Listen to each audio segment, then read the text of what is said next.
Welcome to this new and special edition of the Queer God Squad. We are the coolest pastors you will ever meet. Faith and religion can be complicated for the LGBTQ+ community.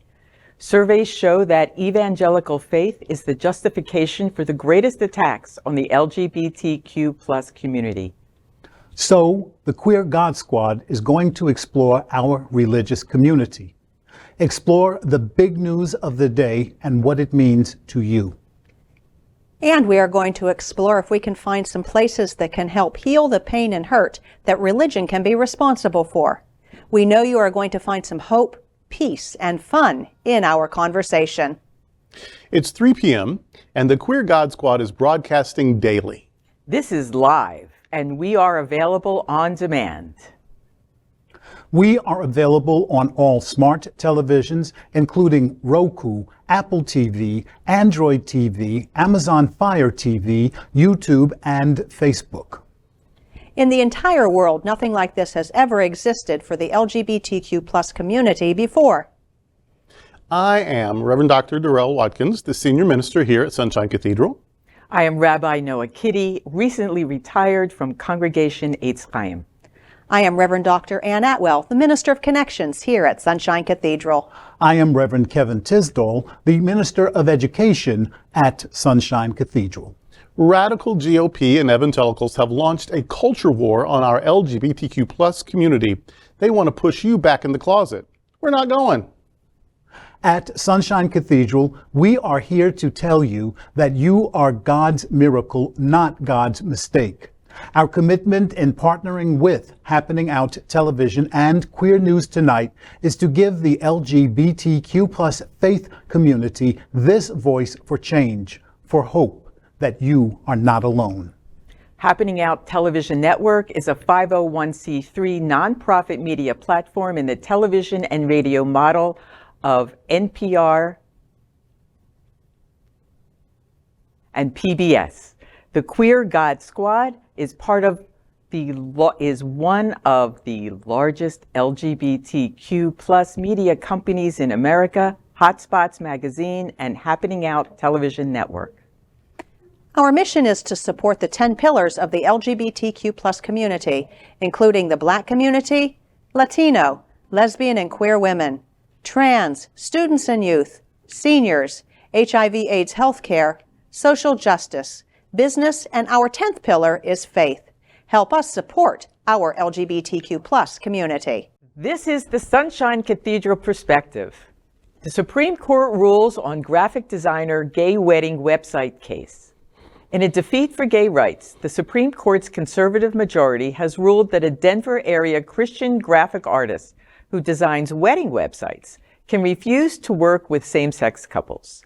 The court ruled 6-3 for designer Lori Smith, despite a Colorado law prohibiting discrimination based on sexual orientation, race, gender, and other characteristics. Smith had argued that the law violated her free speech rights. Smith's opponents warned that a win for her would allow a range of businesses to discriminate, refusing to serve Black, Jewish, or Muslim customers, interracial or interfaith couples, or immigrants. But Smith and her supporters had said that a ruling against her would force artists, from painters and photographers to writers and musicians, to work against their beliefs. Smith's lawyer, Kristen Wagoner, said the Supreme Court was right to affirm that the government cannot compel people to say things they do not believe. The decision is a win for religious rights and one in a series of cases in recent years in which the justices have sided with religious plaintiffs.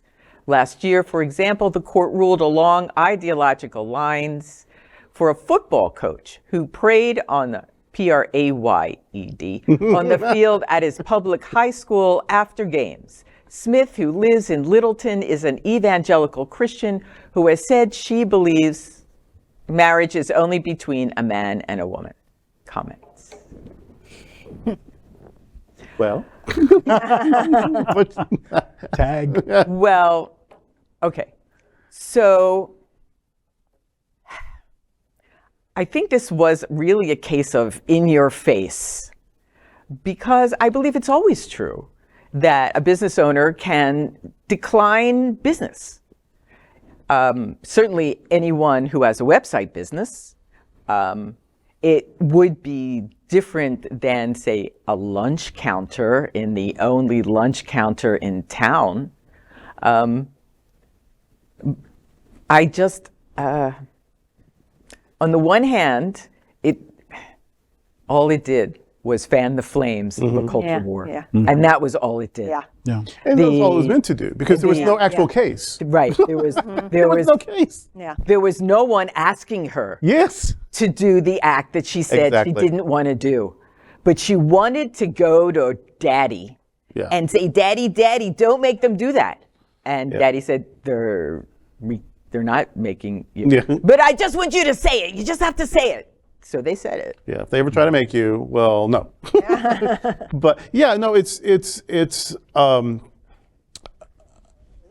frustrating that this is based on a pretend case. This has to be historic. That legal precedent has been set by a hypothetical, never happened case. And this person, she believes that marriage is between a man and a woman. Well, I think marriage is between someone between the ages of 18 and 36. After 36, you don't get it. Who cares what I think? Who cares? Like, it's a legal thing. Like I said vows, they give me a certificate. It's going to cost me a lot of money if I ever want to get out of it. I mean, you know what I mean? Like, who cares that I have my own little definition of a thing? And marriage, culturally defined, has evolved over years. It has changed. And there used to be a time that if the other partner didn't agree to the divorce, you just couldn't have one.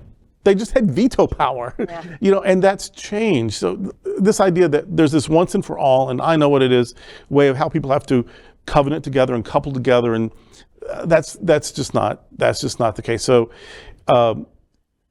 make your website, but if it's about fidelity to your own personal faith, that I want us to be very consistent about this. I don't want to see any Seventh-day Adventist people working on Saturday. I don't want to see any Jewish people working after sundown on Friday. I don't want anybody at the supermarket to be selling me pork if they're a Jehovah's Witness or Jewish or Muslim. I don't want any Amish person. We shouldn't even have cars because it might offend Amish people we drive by as they're walking. I mean, this isn't about any of that. This is another attack specifically on LGBTQ plus people. Nobody cares who eats pork. Nobody cares who drives a car, but they're very invested in LGBTQ plus people being denied dignity and not having their humanity recognized. And that's what this is about. Just as the rolling back of affirmative action, the only thing affirmative action ever did was keep you from discriminating against non-white scholars. They didn't provide opportunities for the unqualified. It kept you from denying opportunities to the qualified. But by not administering it, it is a way of attacking people of color, people of non-European descent, people of African descent, people of color. And so the removing of affirmative action is to uphold institutional racism. These actions, these court cases are about upholding homophobia and saying there is just something not quite right or good enough about LGBTQ plus people. That's what it is. It's bigotry. It's oppression. And I think it is our job. It is our religious duty to vocally oppose that. Just 2 quick points. Hypothetical. This case had nothing to support it. Where do we go now with the Supreme Court? I remember when every single one of those 9 justices were questioned by the Senate when they were up for confirmation. Lawyer Jones, what if? And immediately Lawyer Jones sitting in the witness chair would go, I can't deal with hypotheticals because it's just nothing to deal with. There's nothing there, so I can't speak on it. And with the affirmative action, there is now a case where Harvard is being sued for legacy spots. Right. There are way too many legacy spots. So I wanted to see Which this is not the defense of scholars, it is the defense of wealth. So I want to see what this non-hypothetical case goes and if it makes it up to the Supreme Court. It'll be interesting. The Harvard, I think, is very interesting. Yes. The whole idea with legacies. Harvard's a private institution. The only reason we're having this conversation at all is because it accepts federal monies. Oh, yeah. Harvard has $500 billion in its endowment. Can you say that again and make that B? Billion, right? So, in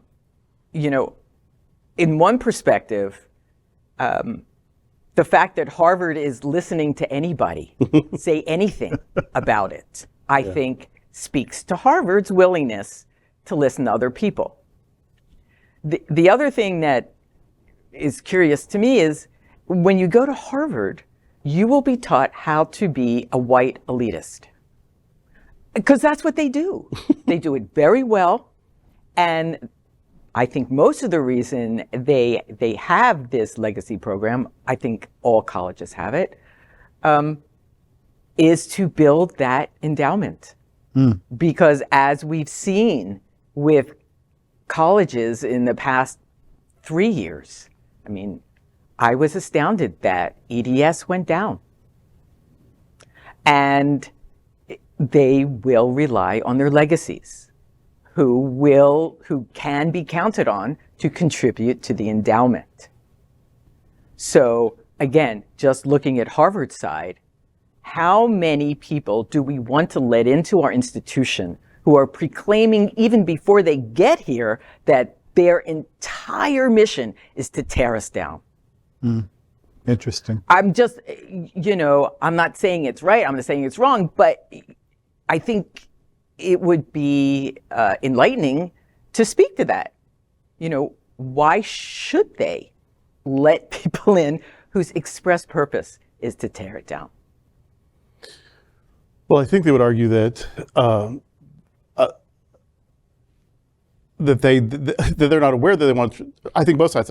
I'm not trying to tear it down. I'm trying to get a Harvard education, and I think Harvard will argue we're not just trying to promote white supremacy and white elitism, but from the outside. And I went to EDS, which I could spit on Harvard Square. I mean, Don't spit on Harvard Square. I'm saying it's not, the culture, it permeates Cambridge. But, I could throw a quarter to Harvard. Yes, exactly.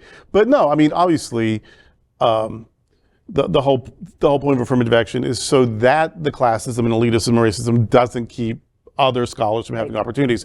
But also, if you do diversify, you will change.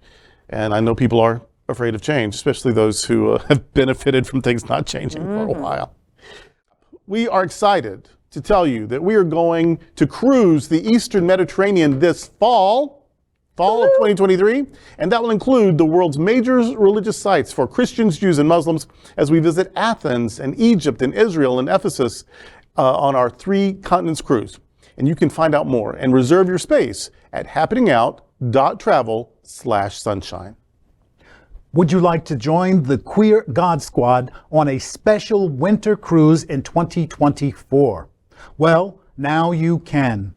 You will visit Cozumel, Mexico, Grand Cayman, and Ocho Rio. And you can even add an open bar and Wi-Fi. Join us by going to happeningout.travel/sunshine. And that's today with the Queer God Squad. We want to thank you for joining us. We are here daily at 3 p.m. to have some fun and to talk about what our LGBTQ+ community is talking about.